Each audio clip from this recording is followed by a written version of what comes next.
खुलुमबाय स्टुडियो आं रबिन बसुमतारी दिनै 25 नं बागानपारा बियाबनि गाहाय बिसायख'थि सामलाय मावख'खौ बेखेवबाय।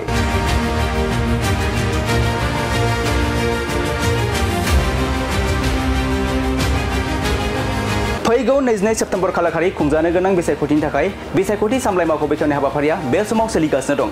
थिग बेबादिनो जानो गोनां बिसायख'थिनि थाखाय दिनै 25 नं बागानपारा बियाबनि गाहाय बिसायख'थिनि सामलाय मावख'खौ बेखेवना होबाय इउपिपिएल दोलोनि बिजाथि काथिराम बर' बिथाङा।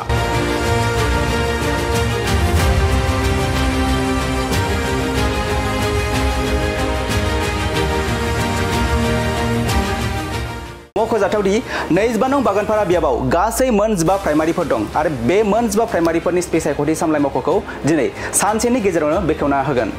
बे बेखेवनाय हाबाफारियाव इउपिपिएल दोलोनि बिजाथि काथिराम बर' बिथाङा बाहागो लानानै नया बस्ति प्राइमारियाव बे खेबावबो इउपिपिएल दोलोआनो देरहासार जागोन आरो प्रमद बर'नि दैदेननायाव हारसिङैनो फिन बिटिआरआव इउपिपिएलआ सरकार दागोन होनना बुंदों बिथां काथिराम बर'आ। बेनि अनगायैबो बावैसो सान सिगां हाग्रामा महिलारिया बागानपारायाव जानाय बिपिएफ दोलोनि सुबुं गौमायाव काथिराम बर'खौ बिपिएफ दोलोआव जयेन जानांगौ होननानै बिबुंथि होनायनि सायाव फिन जाथाय होदों बिथां काथिराम बर'आ। बिथां काथिराम बर'आ बुंदोंदि एरै बिथांनि बुंनाया जेबो ओंथि गैया, बिथाङा जानला मोनला बुंबाय थायो। थांनाय 5 बोसोराव बिथाङा बिटिसिनि बड'लेण्ड हायुङारि गौथुम आयेन आफादनि सेसनाव सानसेबो बाहागो लाफेराखै। हाग्रामा बायदि दैदेनगिरिया बिटिआर हालामनि रायजो राजाफोरनि फारसे साननाय गैया। बिथां दैदेननाय दोलोआव थांनायनिख्रुइ राजखान्थि फोथाराव खामानि मावालासे जिरायना थानायासो साबसिन होनना बाथ्रा बुंथिदों बिथां काथिराम बर'आ। दिनै जों बागानपारा समस्तिनि सिङाव थानाय गेदेरथार मोनसे समस्ति, बेवहाय 90,000 भटार्स दोङो।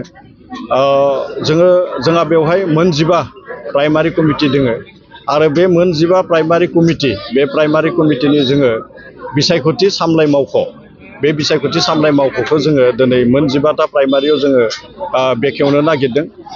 जोङो एसे आगोलाव जोंनि जि बागानपारा बियाब, बे बागानपारा बियाबनि जि गाहाय बिसायख'थि सामलाय मावख' बेखौ जोङो बागानपारायाव जोङो बेखेवखांबाय आरो जोङो दा नबस्तियाव जोङो बेखेवदों आरो बेनि उनाव फारि फारि जोङो गुबुन गुबुन प्राइमारियाव बेखेवगोन। जोङो नुनो मोनदों दे नैबे इउपिपिएल दोलो, बे इउपिपिएल दोलोखौ बेवहायदि खालि माने इउपिपिएल दोलोनि मावथि आरो बिबानगिरियाल' बाहागो लादों बे नङा। दा बेवहाय गोबांथार माने सामाजिक जिखिनि बिबानगिरि, बेवहाय माने मा होनना बुंदों बुद्धिजिबि, बेबायदि माने सुबुंफोरा बेवहाय माने बाहागो लादों। बिभिन्न थाखोनि गुबुन गुबुन थाखोनि सुबुंफोरा बेवहाय बाहागो लादों आरो गुबुन गुबुन माने हारि हारिसानि सुबुंफोरा बेवहाय बाहागो लादों। गमामायैनो दिनैनि समाव जे 25 नं बागानपारा बियाब, बे 25 नं बागानपारा बियाबा फैबाय थानाय जि बिसायख'थि, बे बिसायख'थियाव जोङो माखासे माने भट लानानै जोंदि देरहागोन, बे देरहागोना जोंहा रोखा जादों। आरो नैबे फैबाय थानाय 10 सान, बे 10 साननि गेजेराव आरोबाव जोंनि जि इउपिपिएल दोलो, बे इउपिपिएल दोलोआ जोंहा जोंनि जि गोहो, जि सक्ति, बे सक्ति आगोलनिफ्राय बांसिन सक्तिशालि जागोन होननानै जोंहा फोथायनाय दङ आरो बे फोथायनायखौ लानानै देरहागोननि जि मोनसे थांखि आरो नोजोरखौ लानानै जोंनि मावथिफोरा, जोंनि बिबानगिरिफोरा, जोंनि वेल विजारफोरा बेखौ खामानि मावबाय थादों। बावैसो साननि सिगां हाग्रामा महिलारिया बागानपारायाव फैदोंमोन आरो नोंथांबो बुंदों जे बिसायख'थिनि सिगां बिपिएफ दोलोआव जगदान जानांगौ, नङाबा बिसायख'थिनि उनाव नोंथांखौ लानाय नङा होननानै बिथांनि जिखिनि बुंनाय, बे बुंनायावथ' जेबो माने ओंथि गैया। बिथाङा बिदिनो जानला मोनला बुंखाबाय थायो। दा बिथाङा थांनाय जि 5 बोसोर, बे 5 बोसोराव आंनो माने बिटिसि काउन्सिलनि, बिटिसिएलनि आंनो माने बुंथिगिरिमोन, आङो स्पिकारमोन। बिथाङा थांनाय जिखिनि सेसन, बे सेसनाव खेबसेबो फैयाखै। मोन 15 सेसना बेवहाय जादोंमोन आरो बे मोन 15 सेसनाव बिथाङा खेबसेबो सानसेबो फैयाखै। दा बेबायदि दोलो, बेबायदि सुबुंनि दैदेननाय दोलो, बे दोलो, जाय दोलोआ बे बिटिआर ओनसोलनि सुबुंफोरनि जेबो माने जायखौ होननानै बुङो जेबो बिबान गैया, जेबो बेनि दायबद्धताखौ मिथिया, बेबायदि दोलोजों थांनानै खामानि मावनायनिख्रुइ नांगौ जायोबा, गोनांथि जायोबा माने राजखान्थि हान्जायाव जेबो खामानि मावालासिनो जिरायनानै थानाया साबसिन। मानो होननानै बुङोब्ला बिपिएफ दोलोआ हाग्रामा बिथाङा थांनाय समाव जेरैबायदिहाय माने एटिटिउड खालामबाय, जेरैबायदि माने आखु दिन्थिबाय, बे थांनाय 5 बोसोराव हाग्रामा महिलारिया बे बिटिआर ओनसोलनि रायजो राजानि जेबो माने बिबान लायाखै, दायबद्धता जेबो लायाखै। बिथाङा खालि बेबायदिनो गाव गावनि जिखिनि मोनसे आखु, बे आखुखौल' बियो सिनायथि होबाय थादों बिथाङा। आरो बेबायदि दोलोजों माने थांनानै खामानि मावहैनांगौनि जेबो गोनांथि गैया।